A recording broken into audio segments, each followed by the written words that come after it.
With many Hot Springs citizens, downtown is always front and center, but there is never a time where it's more so than right now. And with me is Assistant City Manager Lance Spicer, who's going to give us an update on all the exciting things that are going on downtown and giving us some details as well about how it's moving forward. Welcome, Lance. Thank you, Terry. Thanks for having us. It's great to be here. It's great to be downtown. And obviously within downtown, it's fitting that we're here because we're kind of coming on the heels of our Downtown Development Action Plan being released last week, which we had a great event on the top floor of the Exchange Street parking deck.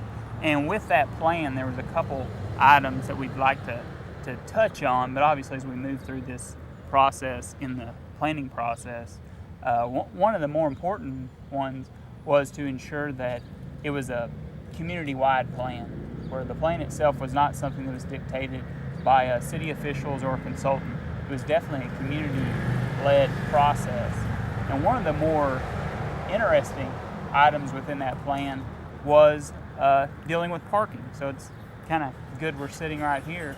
The plan itself called for eliminating some of the on-street parking that citizens are used to and utilizing that parking area for an extension of the sidewalk. So you can come up with some dining options, extension of the shops themselves that you see in many of the other bigger cities, which obviously Hot Springs would lend itself to. So that's one of the unique options within that Downtown Development Action Plan. And as you said, a lot of citizens contributed to it. According to the consultants, Hot Springs was one of the most participatory cities that they've ever worked with, which speaks a lot for our citizens. Oh, absolutely. I think our citizens were very engaged in the process because obviously with the Majestic Hotel fire, that was one of the items that led to our city leadership to approach the Economic Development Administration from the U.S. Department of Commerce and apply for that downtown. It's basically an EDA grant to make sure that we utilize our downtown for all that it has possible. And that's really what led us to today. We've had a lot of great things happen. We've got a lot of development going on.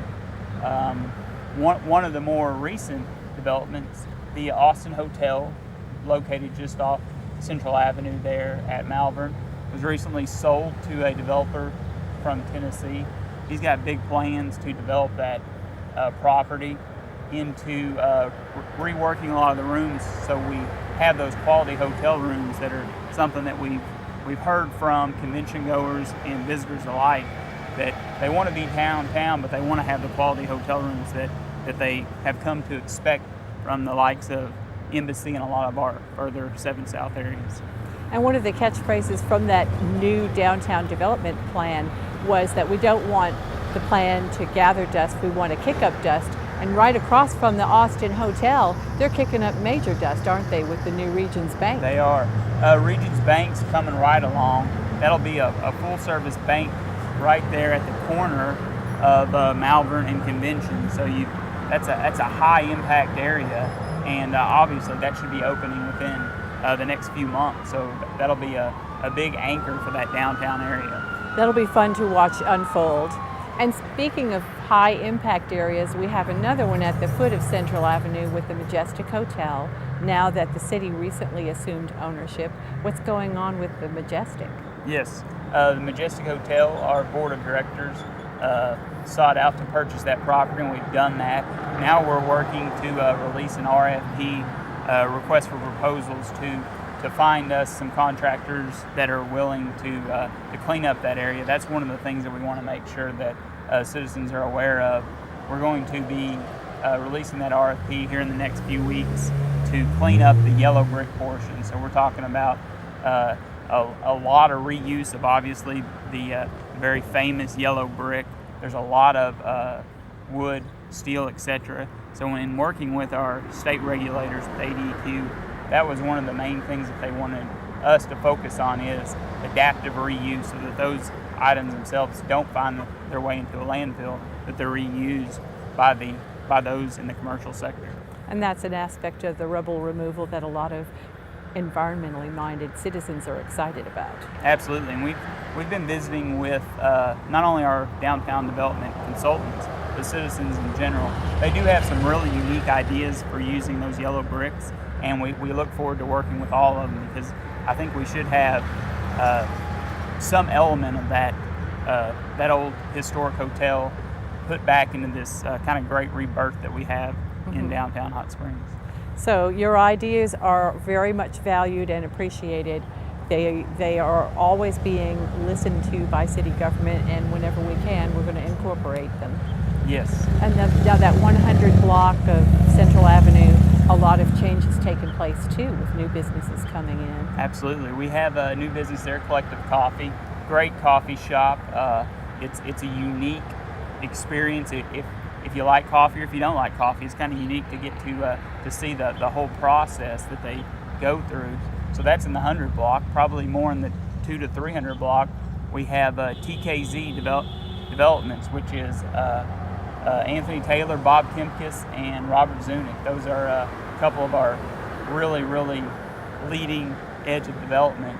They've purchased the Thompson Building and the Dugan Stewart. So you should see a good bit of activity in that particular end of Central Avenue. So those are a couple of the great things we got going on in downtown. The other side of the street, the National Park side of the street, is not static either. It's continuing to evolve. Absolutely. The Hale Bath House. We've got a proposal to develop that into a bed and breakfast with a great restaurant. So that's something that is definitely going to be unique on that side of the street. We also have a very unique element in. We have a microbrewery that utilizes our namesake thermal waters to brew quality craft beer. It's just so many exciting things, you can hardly list them all. Exactly. It is. It's a great time to be involved in Hot Springs, but also it's a great time to be in Hot Springs, because if you remember Hot Springs from 20 years ago, if you come here probably in the next 5 years, you're going to definitely notice a great rebirth and redevelopment of this historic downtown. And we're heading into a wonderful time of year, aren't we, with a number of events going on in the downtown area. Yes. Actually, we're Parks and Recreation staff are working to put up holiday lights right now. We've got the chili cook-off coming up on Monday. I believe it's November 23rd. That raises money to assist in those holiday lights displays, which I think if you come downtown, you're going to be very impressed with what the Parks and Trails staff has done to kind of transform this downtown area. And then obviously we've got the Spa 10K coming up. It's in its 37th year. They've added a half marathon, so if you think you can stomach the West Mountain, try doing it twice. And I have a feeling you might have done it yourself. I've tried. I've definitely tried. Very good. Well, that's just the tip of the iceberg of what's going on downtown. As you can hear, it's an exciting time. We have developed a new page on the city's website to try to collect all of this downtown information, and it's simply cityhs.net/downtown. That's where the new development plan is. So if you want to go there to read up on some of the details of the plan, or for other details, check out cityhs.net/downtown. That's great. That's a great plan. It's a great everything that public information is done to kind of make sure that plan and the information itself gets out to those that want to view it and have their input be heard. Thank you so much for joining us today and giving us an update on downtown development. And next week, we'll bring you more city news.